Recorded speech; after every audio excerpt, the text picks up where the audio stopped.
war is not just about physical means, it's about psychological means. And that's where the counteroffensive, localized, I think, at the moment in Bakhmut comes in, because it is that psychological ripple and the sort of destruction of an enemy's will, which is more important than actually killing him at the end of the day. So everything they've given them gives them the ability to move tanks, armored personnel, air defense, and artillery pieces together in an offensive operation. But the most important thing is this shows that it's not a one-shot operation for the counteroffensive which will take place. And at the same time as this, we've had another $1.2 billion given by the Americans, and obviously last week, Storm Shadow by the Brits. So it's the continuing support of the Ukrainians, both in humanitarian, economic, and military terms, which gives them the means to go with their will to overwhelm the Russians.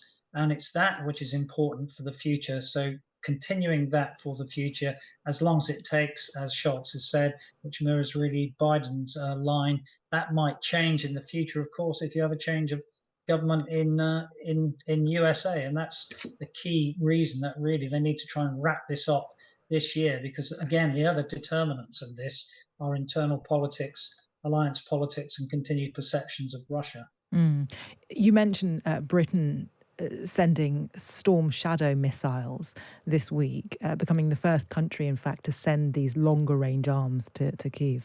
The Washington Post, meanwhile, reporting on leaked classified US intelligence documents which show that Zelensky is planning attacks, or at least considering attacks, within Russia. That would pose significant challenges, would it not, Chip, to the West's continued support of Ukraine?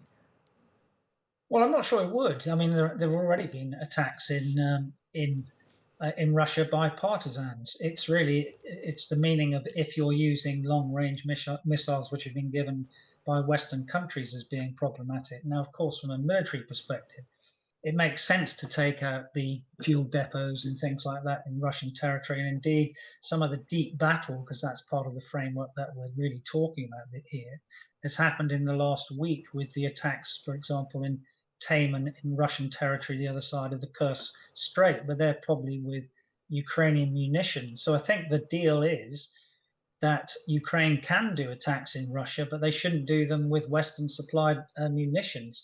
And that makes sense to put Russia on the sort of psychological ripple of, they can hit us anywhere. That really comes back again to, it doesn't really matter if Moscow was attacked by Ukrainian drones a couple of weeks ago or by a Russian sort of operation itself. It's the fact that that psychological impact is important, because war is not just about physical means, it's about psychological means. And that's where the counteroffensive, localized, I think, at the moment in Bakhmut comes in, because it is that psychological ripple and the sort of destruction of an enemy's will, which is more important than actually killing him at the end of the day.